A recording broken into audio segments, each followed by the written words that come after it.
sort of defoiled, and I never really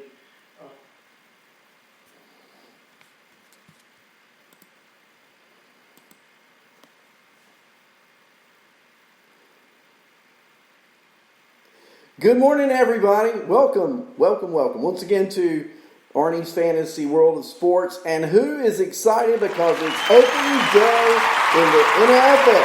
Oh, yeah. Tonight, it's going to be the Super Bowl defending champion Kansas City Chiefs taking on the Houston Texans. We're going to talk about that in just a few minutes. But before we talk about real football, let's talk about some football scores.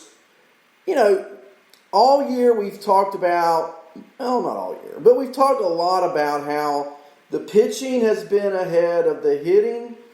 And then I look at the scores from last night, and I look at that Milwaukee-Detroit game. The Tigers get shut out, okay? They only get 2 hits, and the Brewers get 21 hits, 13, that's right, 13 extra base hits, and they score 19 runs. 19 runs. And I look at the box score, and you have so many players with multi-hit games last night. Garcia, Gyorko, Braun. Where's he been all year? Arcia with 4 hits. Urias with 3 hits and 5 RBIs. Taylor playing right field. 4 hits, 3 RBIs. He's in 385. Yelich continues to just flounder. When everyone else is hitting, Christian Yelich is not. 1 for 5. That's right. 1 for 5. So, Brewers 19-0 over Detroit. Now, that's just a start. Atlanta beats Miami. The Falcons beat the Dolphins last night, 29-9. No, that's the Braves and the Marlins, 29-9. Adam Duvall has a game for the ages. 3 home runs, a grand slam, 9 RBIs. And the one thing that the Braves, I just do not understand, I didn't understand it when they made the move. You've heard me talk about volumes on how bad Tommy Milone is. He's not getting any better, folks. Last night, 3 innings, 8 hits, 8 runs, 2 walks, 2 home runs. He has a healthy 6.69 ERA. I think the Tommy Milone project, number 1, should have never started in Atlanta. And number 2, it should now come to an abrupt halt. But look at this box score. Ronald Acuna Jr., whose picture shows up on my page today. I pulled his baseball card out of a box last week. Bowman Sterling, red, 3 out of 5 autograph. I don't know what the thing's worth. It's got to be worth something because there are only 5 of them and it's autographed. But Acuna goes 3 for 4, 4 runs scored, 5 RBIs, 3 walks. He was on base every time, except for once. 8 plate appearances, 7 times on base. Freddie Freeman went 3 for 6 with 6 RBIs. Travis d'Arnaud went 2 for 7 with 3 RBIs. Swanson 3 for 4. Riley 2 for 4 with 5 runs scored. I already told you about Duvall. Ozzie Albies off the IL now. 3 for 6 with 2 RBIs. And you don't see it very often in a 29-9 game, but baseball rules dictated it. Bryce Wilson gets a save. That's right. In a 29-9 game, in a game where the Braves were leading, let's see here, he pitched 4 innings? So when the Braves put him in the game, the Miami Marlins had scored 8, and the Braves had scored, let's see, 22-8, and he gets a save. Are you freaking kidding me? I mean, don't you love it? But that's baseball rules. He pitched more than 3 innings, and they won the game, so he gets the save. But these are some crazy games.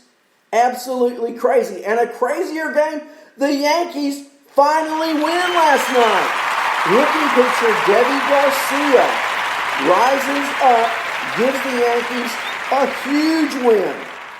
Huge win. As we look this morning at the standings in both the AL and the National League, 43 games in, the Rays are 28-15, and they're in first place in the American League. The A's are second. The White Sox are third. They're the division leaders. And you remember, I've been telling you, the White Sox are going to win that division, and I think Cleveland's going to come in second. Well, Cleveland has the fourth best record in the American League, followed by the Blue Jays, the Astros, the Twins at 27-18, only 15 games left to play in Minnesota, and the Yankees at 22-21 now lead the Orioles still by a game and a half for the final wild card spot. The Orioles and Yankees play this weekend. Are those big games? You better believe they are. National League, Dodgers at 32-12, best record in baseball, 16 games to go. Don't you think they're cruising? The Braves at 25-18 and the Cubs at 25-19. So those two will battle, as it is right now, for the second and third spots in the National League. The Padres, the best record among second place teams at 28-17. They trail the Dodgers by 4.5. The Phillies are 21-18 and the Cardinals are 18-17. Those are your top six. Then your wild card spots. The Giants at 23-21. They lead the Marlins by 2 games. The Marlins are 19-19, and no other team in the National League right now has a record of 500 or better. The Rockies are at 20-23, so they trail the Marlins by a game and a half for the 8th spot. What about if the Marlins and the Orioles both make the playoffs in 2020? Only in 2020. So it's a crazy, crazy day. Looking at the schedule for today, Thursday, the Orioles and Yankees, Aiken and Cole. Aiken has pitched really, really good. Cole has not. It's another almost kind of must-win for the Bronx Bombers as they again lead the Orioles by only a game and a half. The Dodgers and D-backs, May and Bumgarner. Tigers and Cardinals play a double dip at Busch Stadium. It's going to be Skubal against Flaherty in Game 1. That first pitch is at 2:15 this afternoon. And then in Game 2, it's Zimmerman off the IL. Jordan Zimmerman against Gomber, the left-hander for the Cardinals. At 3:40 this afternoon, the A's and Astros from the Oakland Coliseum. And in that one, it's Urquidy and Manaea. The Angels and Rangers this afternoon in Globe Life Field in Arlington. Bundy and Gibson. Braves and Nationals. We'll see how the Braves hit tonight against the Nationals. Erlin, the lefty for Atlanta, pitching in Nationals Park against TBD for the Nationals. Kansas City and Cleveland from Progressive Field in Cleveland, Ohio. Rookie Brady Singer and Aaron Savali. That ought to be a good pitching matchup. Rays and Red Sox from Tropicana. Kickman, the lefty, for Boston with a 5.40 ERA. And rookie Fleming for the Tampa Bay Rays. 3-0, has yet to lose a game in his rookie season. Phillies and Marlins at 6:40. Arrieta, Alcantara from Marlins Park. And then the night games, the Reds and Cubs from Wrigley. It's Sonny Gray and Alberto Azalea. Azalea has pitched really good in his last outing. Gray did not. Giants and Padres, the only really late game. That's at 9:10 p.m. Eastern. And in that one from Petco Park in San Diego, it's Trevor Cahill and Chris Paddock. And Chris Paddock has, in my opinion, really grossly underperformed this year. This will be a good start to see how Paddock is going. The fantasy season is dwindling down to 15 games. Only 2 weeks to go after this week. And the regular season will be over. What a short season it has been. So let's talk about opening night in the NFL. You've got Kansas City, Houston coming in, invading the territory. The over and under tonight, 54.5. So do you go over or do you go under? Now remember, no team has played a preseason game. So do you think as in baseball where pitching was ahead of hitting, do you think offense is ahead of defense, or do you think defense would be ahead of offense? And I would think defense would probably be ahead of offense without the reps, because offense is such a timing mechanism in the NFL. Now, the Chiefs and the Texans are both fine-tuned machines. And as you're looking at fantasy players tonight, who are some not so obvious players? I mean, we know the quarterbacks for both teams are just out of sight. Okay? You're talking about some major numbers. Okay, Watson for Texas. Remember last year in the playoffs, Texas plays against the Kansas City Chiefs. Mahomes and Watson going at it. Big lead for Houston earlier in the game. It was 24-0.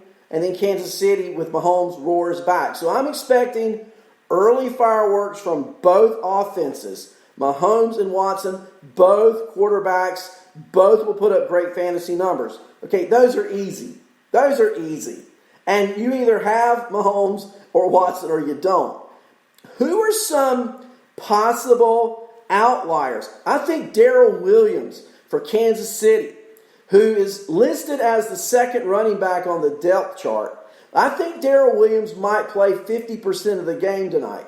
And 50% of the game for a Kansas City Chief running back with Mahomes is a lot of points. I could see Darrell Williams getting between 10 and 15 fantasy points tonight, irregardless of what kind of league you're in. So keep your eye on Darrell Williams. Now, depending on how deep your league is, might depend on whether or not Darrell Williams is still available. I do not know. We have a visitor, Kurt Hinton. Kurt Hinton says the Cards will win the Central. They only have games left with losing teams, whereas the Cubs have games left with the Indians, White Sox, and Twins. And so, Kurt, very good point. The only problem I got there is the Cardinals have got so many games, and doubleheaders only being 7 innings. Just concerned how that will affect the Cardinals going down the stretch, and the Cubs don't have those doubleheaders. Now, you may be exactly right. There's no denying the talent that the Cardinals have on that team. The pitching staff, and Flaherty goes today. So the doubleheader today, a doubleheader win is huge. And you've got a catcher in Yadi Molina who, toughest son of a gun I've seen lately, he may catch both doubleheader games today. He's just that kind of guy. And he handles that pitching staff so well. So, yeah, look for the Cardinals. That'll be a dogfight right to the end. And if I'm not mistaken, the last week of the season, the games are just going to be dynamic. So we'll take a look at that. Thanks for chiming in, Kurt Hinton. And go Redbirds, right? We'll see how it goes. Getting back to the game tonight, talking about Darrell Williams. Let's talk about a running back on the other side of the coin. And I want to talk about Duke Johnson. Now, in the offseason last year, remember, the Texans pick up Duke Johnson, and for a few days, he's the number 1 guy. They go out, add another running back. He's back as the number 2. Duke stands in that number 1 position again until David Johnson is signed. And now with David Johnson being signed, he's back in that number 2 slot. But I think tonight against Kansas City, Duke Johnson gets some play. He's the pass-catching back on the team. Great role he played in Cleveland while there. Now with Texas, the same kind of role. I look for Duke Johnson to get some targets tonight. I look for Duke Johnson to get some catches tonight. I think if you are looking a player who could exceed fantasy expectations at running back, Darrell Williams and Duke Johnson, one for each of the teams playing tonight, are possible plays. Now, my player of the night, let's look at wide receivers, tight ends, all those positions. I really like Tyreek Hill. And I tell you a sneaky pick. It's the Kansas City defense. You think, well, they're going to score a bunch of points. Yeah, they probably will. Houston may score 30 points. But remember with team defense, if you're in leagues where that matters, special teams. Special teams count on your defensive points in most leagues.